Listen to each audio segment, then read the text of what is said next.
Well, let's just jump right into things.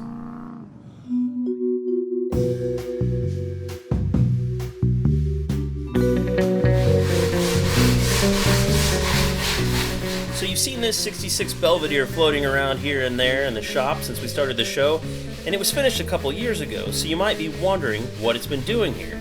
Well, Troy wasn't happy with the original paint and wanted it to be completely redone. Now that's a big undertaking, and that's what I call standing behind your work. Now to Warren's credit, he had nothing to do with the original paint job, but Warren's new paint job is so pretty that it's got me thinking that it might even be okay to paint a car blue. That's against one of my own rules. But anyway, it's here to have the engine and drivetrain completely gone through, because after being used thoroughly as a race car, the 526 Keith Black Hemi did suffer a little bit of damage and needed to be freshened up. But now David Meyer's Northern Belle is back in business. And before Troy takes me for a ride, let me give you a little background on some of the things that makes this car so special. This car was built as a multi-role combatant, pretty enough to just be a trailer queen, but fast enough to hang with all-out race cars while not losing its former self in the process, or the iconic good looks of a 60s era B-body Mopar. The car participated in a number of endurance races where it pulled itself from track to track like a daily driver and busted out quarter-mile passes in the 9s. It also passed that magical 200 mile/hour barrier in the standing mile with a modest set of tires and a bit of ground clearance while tipping the scales at 4,800 pounds. The Northern Belle is a study in contrast, to say the least. Add all that to the signature looks of a Rad Rides by Troy creation, and you've got a superstar. So that's my quick introduction to the car, and I'd strongly suggest taking another look at it on the net. There's a lot of good info on this thing out there. But what I really want to show you is the car in motion. So I had the camera guy follow us in my sensible economy car. I should just fly out of here. Glenn will never find us. They've already got an advantage though in the Fiesta. Yes. I mean, if she uses all 4 cylinders. Boost advantage. Yeah. Yeah, when I went to buy that piece of shit. It's perfect though. It is. But they tried talking to me into a turbo one. It was 8 or 9 grand more. Like, I'm not here. If I want something fast, I'll buy something fast. I know, right? I'm looking for something that doesn't cost nothing to drive. Exactly. Something practical. And we were off to the countryside for a quiet, leisurely drive. God, it's still. It is still out here, isn't it?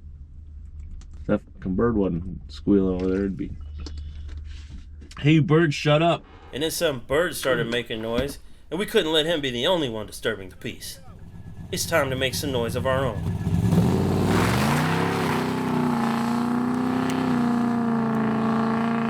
Oh, God, this thing's strong as That's shit. about quarter throttle. Wow. I laid into. I literally was quarter throttle. I didn't think it'd spin the tire. Yeah. Yeah, I didn't honestly didn't. I didn't think it'd spin the tire like that. I thought it would just take off. Guess that's what torque's all about. No shit. Yeah, you're not, you got big block and turbos. Yeah. And I'm telling you, we weren't 3 pounds of boost. Amazing, man. It wasn't much.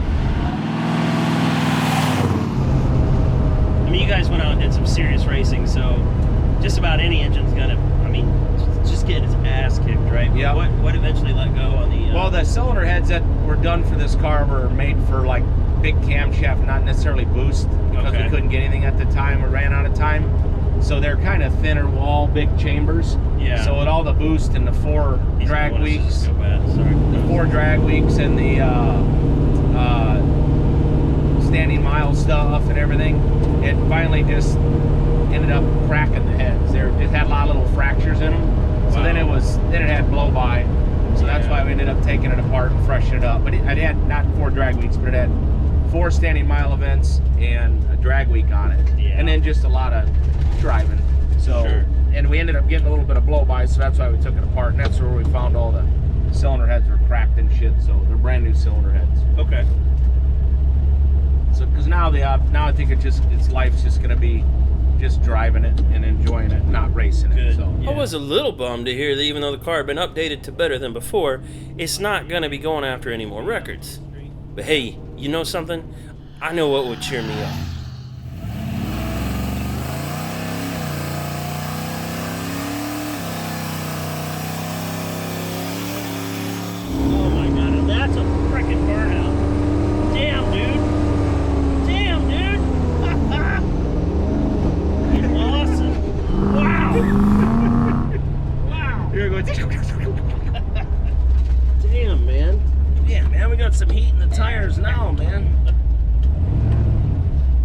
walking on the field. That is great. It looks like a tank just fired. When David came to Troy, he had a very specific idea about what he wanted the car to be. Normally when you're building a car that's going to travel over 200 miles per hour, it has a supercar look, with huge tires in the back, bits of aero hanging off of it, independent rear suspension, just to name a few characteristics. And this car is still leaf-sprung, with a fairly small tire. You'd see this car and expect it to be fast, sure, but not as impressive as it really is. And a look under the hood shows a very detailed but still stock-looking Hemi. And Hemis have a great reputation for making power, but where's the magic that makes this car challenge physics? It has 2 turbos hidden by the rear axle. Now sure, there's a trade-off for having the turbos in the back, but many experts have told me flat out that this just won't work. Well, one of the reasons I love Troy is because he doesn't just believe you can't do something because people said you can't do something. And a seat of my pants says, these turbos work just fine, because this son of a bitch is fast.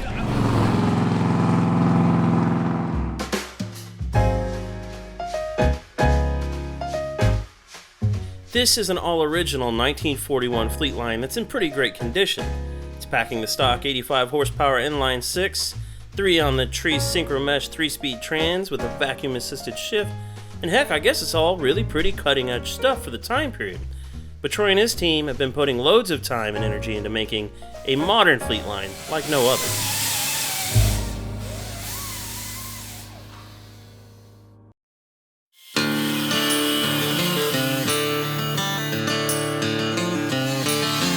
You're probably familiar with what's been done to the car up to this point of its construction. The 4-door was turned into a 2-door, featuring a one-off chassis and independent rear suspension inspired by the new Camaro, a LT1 engine, and 10-speed transmission, modern Corvette front suspension with fully independent adjustable magnetic shocks at all 4 corners, completely handmade body really, featuring a much sleeker roofline and actually just too many things to mention, like the 180-degree headers. And once they were all done and fit into place, the car went to the paint shop where the bodywork was carefully done with the bespoke trim in place to ensure a perfect fit.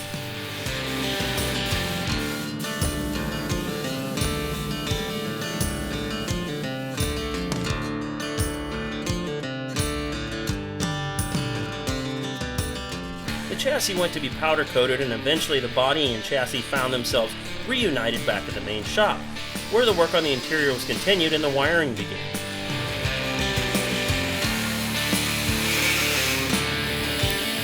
Adam already made the back seat from scratch, and it was fitted perfectly in the progressing Fleetline, creating something that I'm fairly certain is more comfortable than my couch.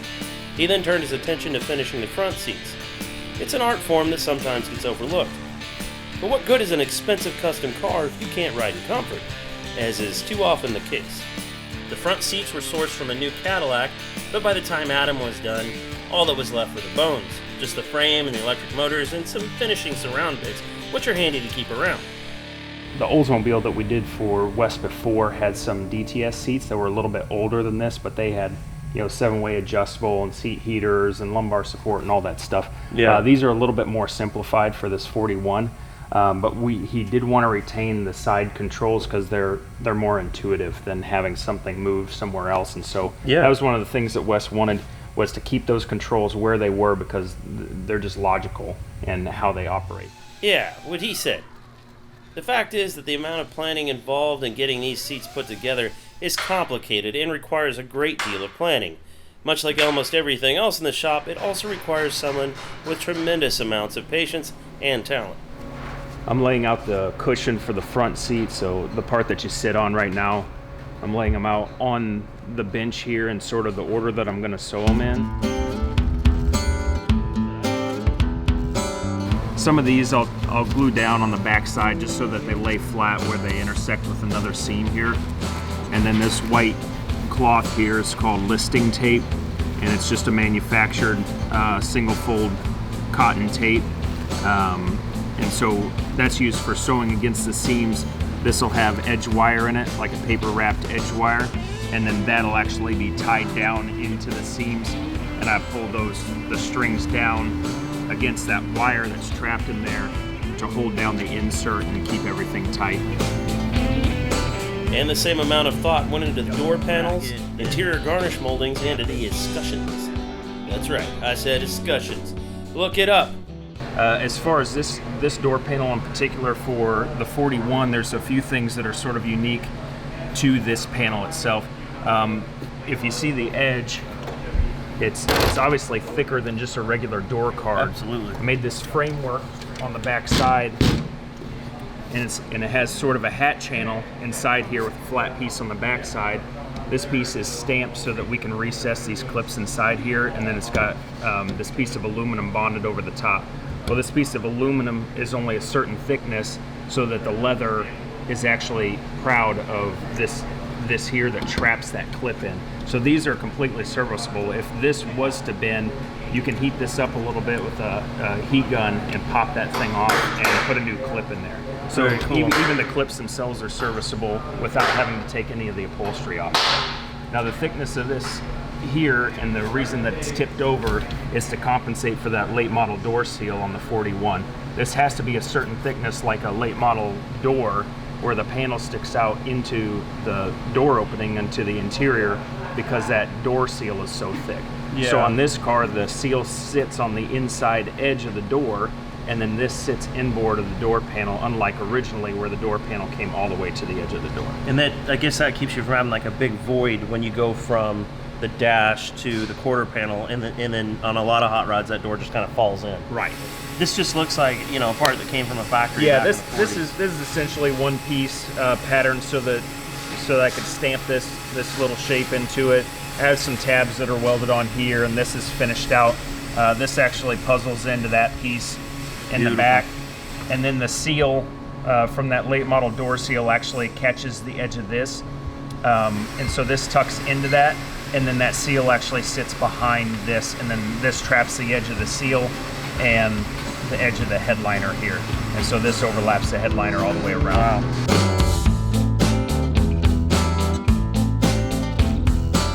So the bottom edge of these panels have carpet on them, which serves a couple of purposes. Obviously, it adds another material here, which breaks up the panel nice, but it's also functional to, you know, kicking the door panel when you're getting out of the car.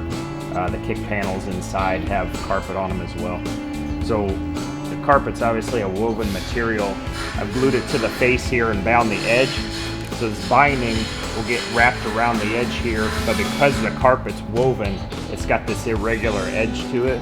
So right now, after I've glued it on there, I'm coming back and just cleaning up the edge so that when this gets wrapped around, it has a nice smooth transition without having these like lines or ripples in it from the carpet. You can see that groove I cut in the edge of this panel because this has like a full frame all the way around, and then the outside skin of this is actually bonded to the face of this frame.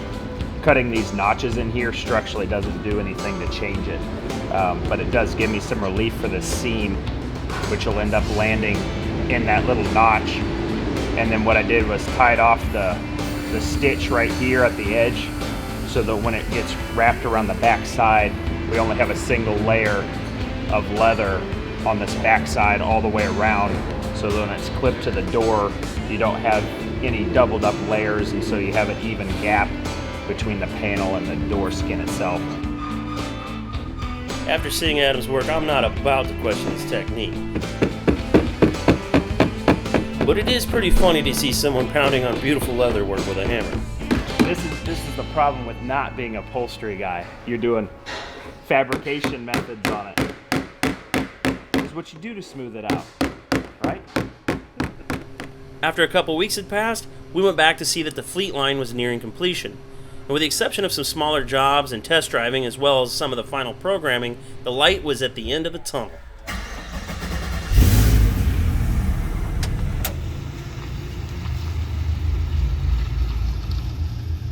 said even the bumps are pretty minimal. They really are.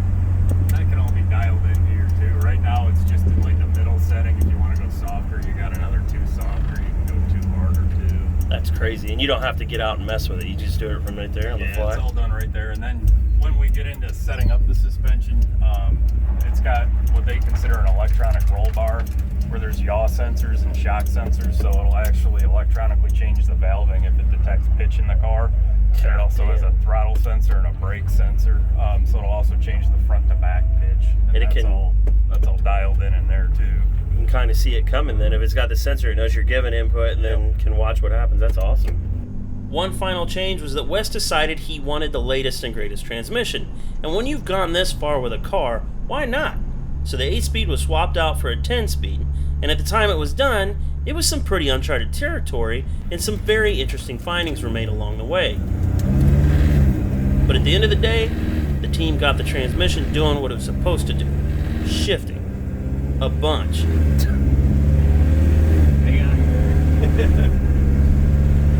This project is coming in for a landing, so I grabbed Adam for a quick walk around on the 41.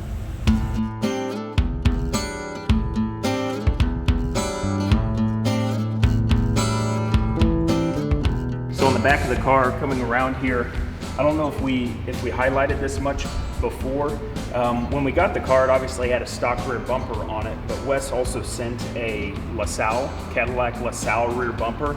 And on the Cadillac, it said LaSalle in this sort of script font stamped into the rear bumper.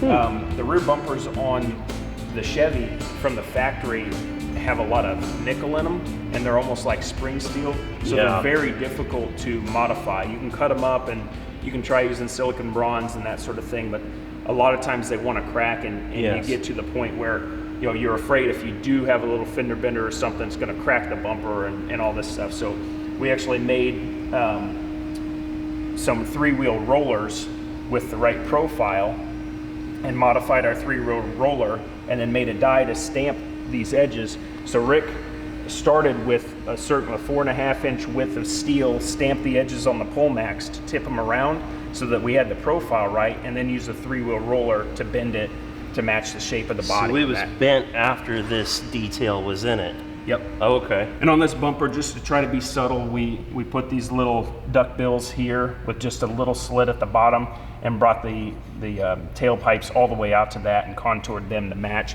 so that they didn't just jump out and we don't just have a turn down at the back.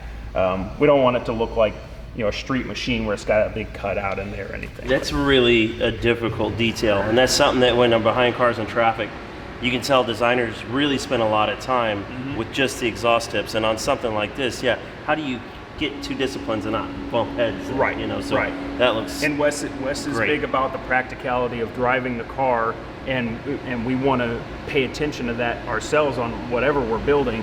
We need to have the exhaust get out past the bumper, so it's not just sitting underneath there. It's not blowing down on the ground and all this stuff. You can see on this taillight bracket these little beads, these flutes in here that we kind of used on other components that we made. So this is an original piece of the car. Okay.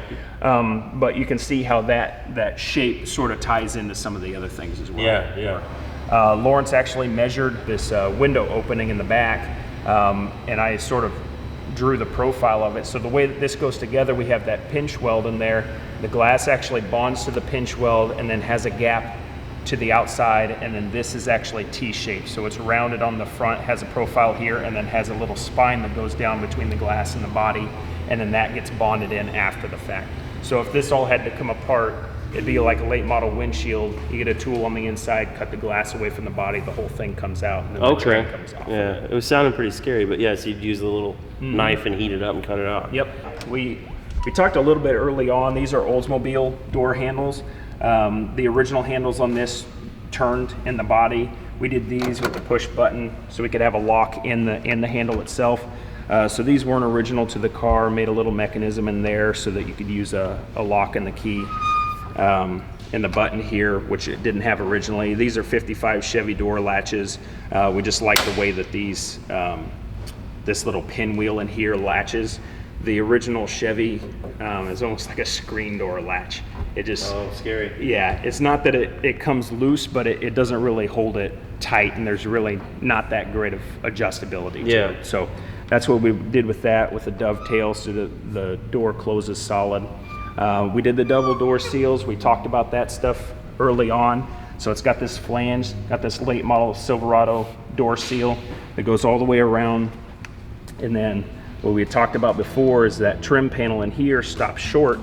so that that seal can land all the way around on this flat point here, just like a late model car.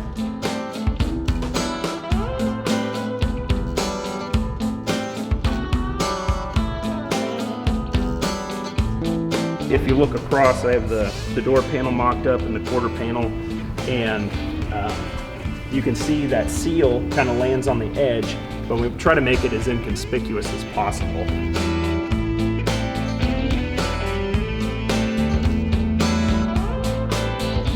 So a few of the things, like in the dash, we aren't really big on having a big double din stereo in the middle of a 41 dash. Yeah. I know it happens all the time, but stereo components advance like every 2 weeks. Yes. So having that in there, that's it, you look inside and you're like, oh, okay. Well, that unit was from 3 years ago, so I know when the car was built. It's a stupid thing, but anyway, we tried to get something as subtle as possible to go there because practicality reasons, you're gonna want a radio anyway. Yeah, so, right.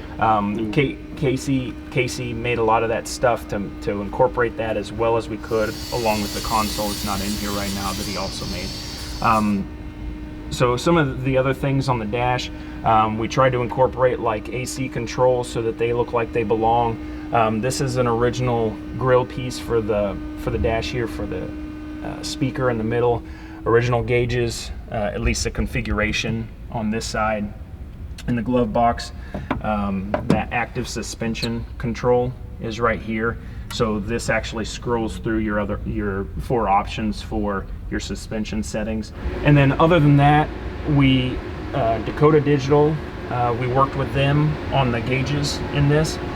We actually machined the face. It's all of their internals, their LED screens and everything. The nice thing about this is these original gauges over here are so small, it's really hard to tell what it's actually reading. Yeah, even though yeah. they have a digital signal now to tell that analog needle where to be, it's still a guess. I mean, the numbers are 2 inches away from where the needle is. You can't even like really tell. Yeah. But the nice thing about the LED is it's incorporated with all the same sensors. So if you have something that's out of spec, this entire screen will light up, tell you your coolant level's too high or oil pressure dropped or whatever. And so it's a big warning light, and that's something that Wes wanted. So these gauges, you can program them to have whatever needle color you want, whatever color out here. You can scroll through this to tell it what you want the display to say. So this one obviously has a clock over here right now, trip meter. This has miles per hour, what gear you're in right now. But you can have it tell you whatever you want. Well, I said I think clear back in episode 1 that this was going to be one of the most technologically advanced hot rods ever built, and I stand by that to this day because, whoa. And then with the LT1 being direct injected as a 10-speed transmission, independent rear end, the electronic shocks, and I mean, it's just, where do you stop? GPS, right. You know, on and on. So Casey laid these out. These pieces fit in here. It's a framework. These cars actually have a lot of clearance to the bottom of the door inside here, and they actually had a vulcanized rubber mat that went here originally that went through that, and then there were holes underneath here, and they had like a quarter turn tab that held that rubber piece in. So what we did is these have a ribbed rubber insert that go inside here. This will be powder coated for durability, and then this little piece in the middle has this tag that Lawrence machined. We obviously did the font for sort of the era of the car. Yeah.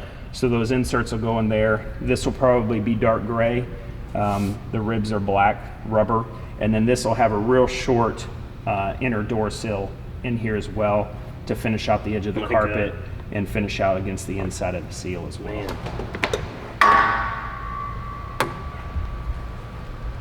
So this may be the first time that you guys have seen it completely put together. Yes. So you can see all the panels and everything, the pieces that Casey made up here to close off the top of our radiator. Again, a lot of practicality things go into this and trying to make it look as good as it can for what we're doing. This had a real tall radiator originally, came up in here. We have a section hood, so we have a much lower area in the front here, but also for the sake of, you know, a lot of street rods have have a radiator that's like that, and Wes asked if we could do a cross-flow radiator in it. Well, you only have this much room if you're fitting it within the original core support, so we made a much wider core support that utilizes the full width of the grill, and so you have a radiator that's much wider with a bigger core, but then it adds a bunch of other obstacles. How do you shield it off so that you're closing off the grill, getting all the air into the radiator? Then how do you get the radiator out? How do you fill the radiator? Is there an overflow and all these things? So we've done a lot of things to accommodate that, as far as you fill the radiator here, the overflow tank is inside the wheel well. We have a little sight glass here so that you know how much fluid is in the overflow tank. Another practicality thing is the inner fenders have the louvers in them, just for air to escape from the engine compartment to help with cooling. Zach Ingram and Z-Rods actually machined the hat for us for the LT here, and mostly because Lawrence was so overloaded at the time that we needed somebody else to help, and I think we talked about that before, and they did an excellent job with it. Lawrence had already designed and machined the valve covers for it, and they took that design and incorporated it into this hat here. So this is the only one like that for the LT. Yeah, definitely unique. And those are unique too. I think a lot of people don't know how many challenges are presented when they went to direct injection. Yep. Everything from tuning to the scavenging system on these is pretty complex as well, isn't it? Like getting rid of the positive crankcase pressure and all that is. Yep, and that's what all these lines are here. This tank, the way that it's pulling all that stuff in, has this box here, and we really didn't mess with any of that stuff, because trying to re-engineer that, they have millions of dollars in sorting out that working just right. And that's one of the things you got to be smart enough to say, okay, we're going to make it as clean as we can. Sure. But leave the engineering side alone, because we need it to function well. Well, and you managed to, just with the choice of fittings and lines and everything, look really sharp. Yep. I like that stuff though. I think it actually adds to the, the mechanical look of it. So. And Troy made all these lines, and these have like a push on O-ring. So once you have the components in place, it drops down, and so there's no clamps or anything on it. And then for the sake of servicing, you take the box out and all the lines disconnect.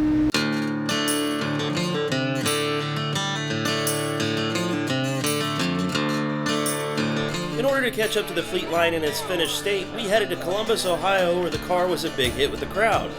And with the judges too, apparently, because it won Street Rod of the Year, which is a highly competitive category.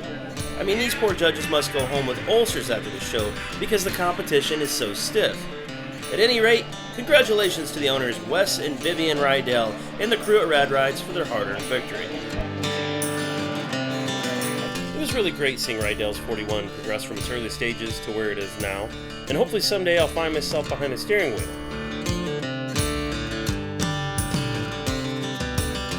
Now there is another car here that is ready for some driving, and I've already got the key.